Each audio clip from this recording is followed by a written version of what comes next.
Assalamualaikum dan salam sejahtera, Mutakhir edisi petang. Bertemu kita kembali bersama saya Dayang Fatihah di Sabah Hits Online TV. Kita ke tajuk utama. Pembangunan model insan perlu dibuat, kata Syahilmi. Sijil vaksinasi digital dipalsukan dalam aplikasi MySejahtera. Kafe dan pub antara premis yang perlu ditutup sebelum tengah malam.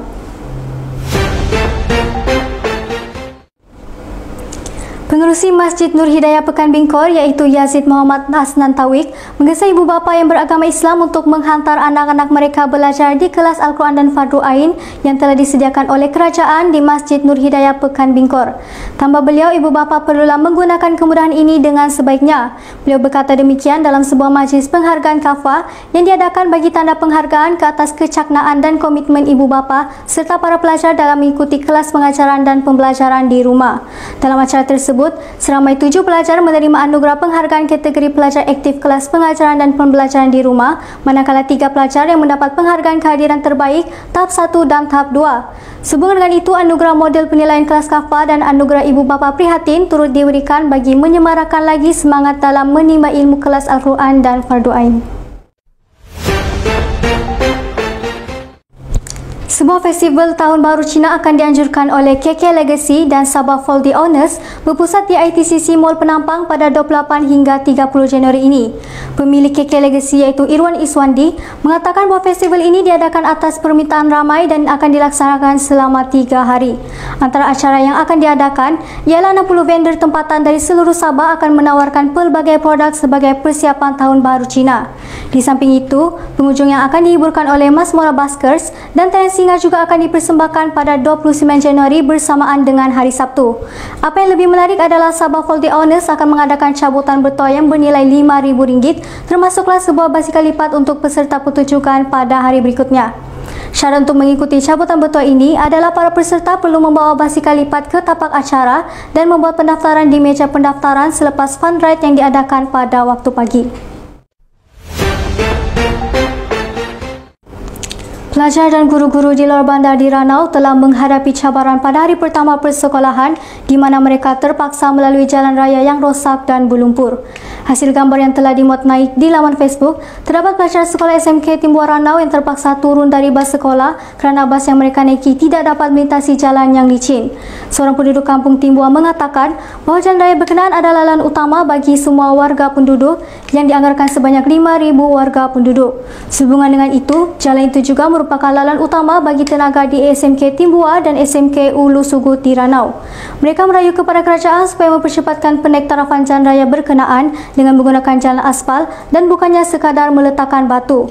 Beliau berharap agar ahli Dewan Undangan Negeri Kundasang iaitu Yang Berhormat Datuk Dr. Joaquim Gunsalam dapat membantu mereka selepas beberapa permohonan yang tidak diambil tindakan oleh pihak berwajib. Semua premis penjagaan di daerah Penampang termasuklah kafe dan pub diberikan amaran supaya berhenti beroperasi sebelum tengah malam. Menurut pegawai daerah iaitu Francis Chong, mana-mana premis penjagaan yang gagal untuk menepati masa operasi yang ditetapkan akan dikenakan kompaun manakala lesen penjagaan akan digantung sekiranya mereka terus melakukan kesalahan yang sama sebanyak 3 kali.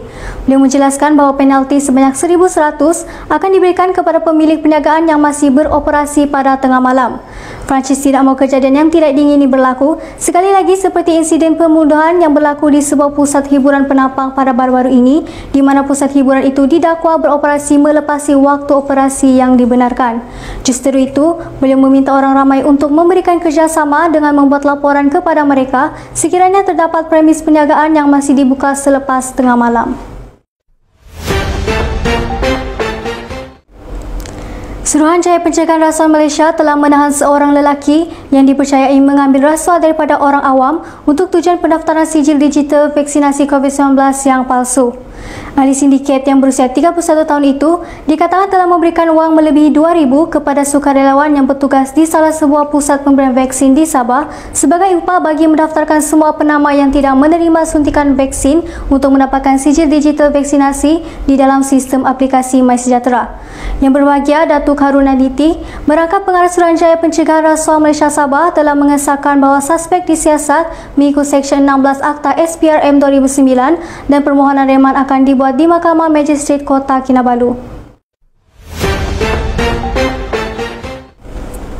Menteri Pembangunan Masyarakat dan Kesejahteraan Rakyat iaitu Yang Berhormat Datuk IR Shelmi Yahya mengatakan bahawa model insan perlu dibangunkan terutamanya di kalangan generasi muda di negeri ini supaya negeri Sabah dan negara Malaysia dapat terus diperkasakan dari generasi ke generasi. Ujar beliau, model insan adalah aset yang penting kerana mereka merupakan generasi muda yang akan menjadi pelapis untuk membangunkan negeri Sabah dan negara Malaysia serta mencapai wawasan kemakmuran pada tahun 2030. Sementara itu, pihak beliau telah mengadakan program semacam SPM untuk memperkemaskan persediaan di tahap akhir pelajar-pelajar bagi menduduki peperiksaan SPM 2021. Beliau ingin melihat pencapaian prestasi akademik yang baik di kalangan penduduk daerah Putatan agar dapat sama-sama menyumbang ke arah melahirkan model insan di negeri Sabah dan seterusnya kepada negara Malaysia. Sekarang mari kita lihat bersama-sama gambar yang berbahagia Tan Sri Dato' Sri Dr. Nur Hisham menerima dos penggal vaksin jenis Comirnaty.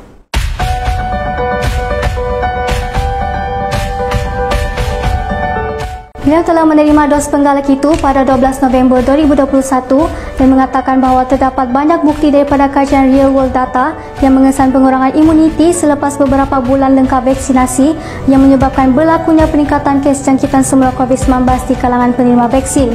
Tambah beliau, kemunculan variant of concern juga telah meningkatkan perebakan di dalam komuniti dalam masa yang singkat. Pastikan anda semua menerima dos penggalak bagi membendung wabak penyakit COVID-19. Saya Dayang Fatihah, Sabah Hits Online TV.